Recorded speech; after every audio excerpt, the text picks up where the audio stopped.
Magandang araw sa ating mga viewers dito po sa ating channel, ang RPV Learning Channel. So ngayon po pag-usapan natin ang tungkol naman sa portfolio ng mga ALS learners. So paano po ba mag-ayos ng portfolio? Ano po bang pagkasunod-sunod, no, para tayo ay pasa sa portfolio assessment? So ang gagawin natin ngayon ay tuturuan ko kayo kung ano ang pagkasunod-sunod ng mga dokumento na dapat nating i-prepare bilang isang ALS learner.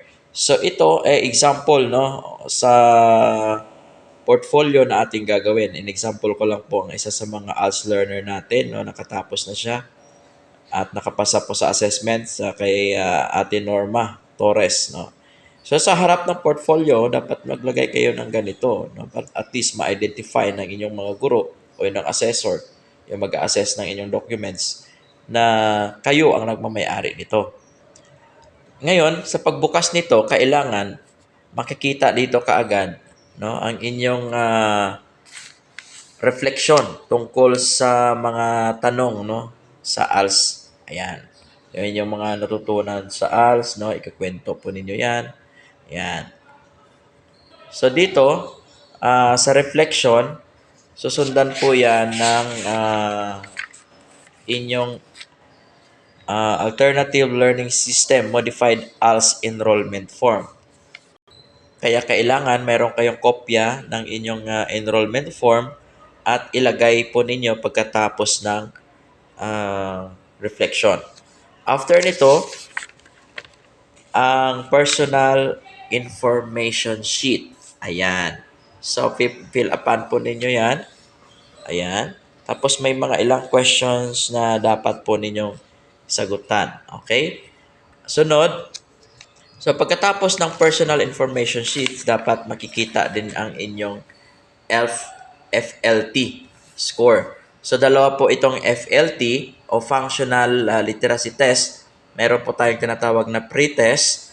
At ang kasunod nito ay dapat makikita din ang inyong post-test, no, result ng FLT. Ayan. Ayan. So ito, dalawa ang FLT dapat nakalagay sa portfolio. Yung pre-test, yung dito kanina, at ang inyong post-test. So anong kasunod ng FLT? Okay. So ang after nyan, ayusin po ninyo. Ano kayang kasunod? Yan. Dapat, after ng FLT, ilagay po ninyo ang Individual Learning Agreement. No, ibibigay po ito sa inyo ng inyong guro, yung form na ito, at yun po ay inyong sasagutan. So ano po bang nakalagay sa Individual Learning Agreement? So dapat nakalagay po dyan yung learning goals, yung learning activities and strategies. Ayan. So pagkatapos ng Individual Learning Agreement, dapat mayroon din po kayong record of module use and monitoring for learners' progress. So ito ang tawag po dyan ay yung ALS Assessment Form 2. Ayan, nakalagay po dyan kung ano mga title of learning module na inyong aaralin. Ayan, o yung inyong inaral. Tapos nakalagay po dyan yung time started at yung finish, no, kung kailan kayo natatapos. Ayan. So yan po yung record of module use and monitoring. Next, meron din po tayong documentation of, ikutin ko lang, of life experiences. So may mga ilang questions po para dyan, mga personal questions para sa inyo. Yan, sagutan nyo rin po yan. After nito, mayroon din po tayo tinatawag na record of training. Ayan, record of training. So, para ito sa may mga trabaho, ilagay nyo po yung mga training titles, no, ayan, na inyong nasalihan. Okay. So, kahit wala kayong training, kailangan po inyong ilagay itong form, no, at pirmahan. So, bawal pong mabakante ito. Kung wala kayong training, okay lang. Leave it blank. At kailangan ng pirma. Ang tawag dito ay ALS RPL Form 2. Ayan. So, kailangan din po ninyo itong sagutan. Ayan. Pagkatapos, kung kayo ay may mga training, kailangan i-attach nyo po yung mga certificates po ninyo dito sa likod. Ayan. Gaya nito, no? Nag-attach po siya ng mga certificates niya ng kanyang training. Okay. So, yan, dami, oh. Okay. Ayan. Ayan. After po ng mga certificates, nandyan din po yung ALS RPL Form 3 o yung Summary of Work History. Ayan, ilalagay mo po dyan yung mga kung saan ka dati nagtrabaho. Ayan, pirmahan mo rin po. Tapos dapat ito may pirma din ng teacher. Okay? Ayan. Pagkatapos nitong Summary of Work History, papasok na po tayo dito sa Learner's Checklist of Competencies. Na yan, lahat po ng competencies sa ALS, nandito po yan nakasulat. I-check nyo lang po kung A, B, C, or D. Ano po ba yung A? I can do this well. B, I can do this but I want to learn more. Then C, I want to learn to this. Then D, I want to learn this but not now. So wala naman pong tama o mali po dito sa A, B, C, D. Pipili lang po kayo kung ano po yung mas prefer po ninyo. No? So lahat po ng competencies na nandito ay kailangan nyo pong i-check. No? A, B, C, or D. So ano po yan? Yan po yung Learner's Checklist of Competencies. Ayan. So bawat area po na meron po yan dito. Balik ko lang po Ayan, so kung mayroon pong tinatawag dyan na sa LS1, Learning Strand 1, Communication Skills, English, ito po lahat ng mga competencies niya.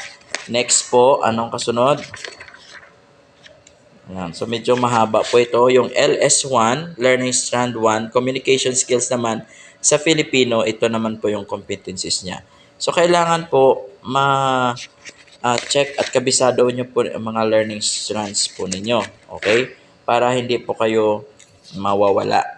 Ang LS2 naman na dito sa checklist natin ay yung Scientific Literacy and Critical Thinking. So that was Learner Strand 2. Yan po. Ayan. So next po ay yung LS3. Learning Strand 4 is Mathematical and Problem Solving Skills. Ito naman ay related sa mathematics or mathematics subject. Okay, Learning Strand 3. Okay, after Learning Strand 3, ano pang sunod? Yun po ay LS o Learning Strand 4. Yan ay Life and Career Skills, Ability to Earn a Living. Yan, ito po yung inuuna po natin yung Learning Strand 4. So, kailangan din po ninyo yan i-check, no? Kung alin po ang prefer po ninyo. After doon sa 4, mayroon din po tayong tinatawag na LS5 or Learning Strand 5. That is Understanding the Self and Society. Intrapersonal relationships, yan. So, ito rin po ay kasama po sa ating strand, no? Ayan. So, meron na tayo yung 5.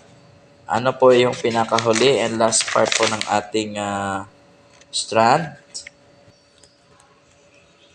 At ang panghuli po natin ay yung Learning Strand 6. Yan, about digital citizenship. Yan, it's related po ito sa computer class, no? Ayan, ito pa yung panghuli. So, meron lang po tayong 6 na learning strands. 2 po doon sa communication, yun ay English and Filipino. Yan, pagkatapos po, makumpleto na po yung mga forms sa harap. Ito lang naman po ang importante, no? Yung sa harap, importante po yung mga forms na ito na kailangan wala po kayong makaligtaan. At ang kasunod niya na attachment po ninyo, ito na po yung mga modules, no, na natapos po ninyong sagutan sa bawat learning strand, no. Kailangan po sa bawat learning strand ay makakagawa po kayo ng at least 5 na output, no. Ayan. So, ito po yung communication. Kung ano po nakalagay sa checklist kanina na sunod-sunod, yun din po ang pagkasunod-sunod dito ng output sa inyong attachment. So, puro lang po ito.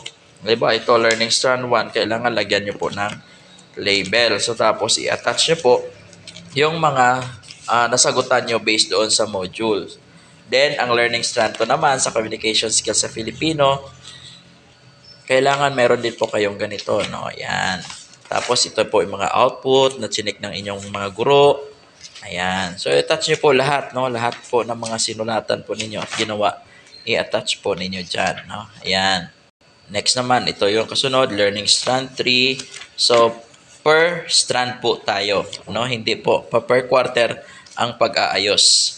Okay, at ang kasunod naman ay yung learning strand 4 hanggat matapos na po kayo dito sa learning strand 5. So, ganun lang po ang pagpapaayos, no? Pag-ayos ng inyong mga portfolio. So, per strands, no? Based po doon sa checklist kanina ang pag-ayos. At ang panghuli po ay yung digital citizenship. Yan, yun po yung learning strand 6 po natin.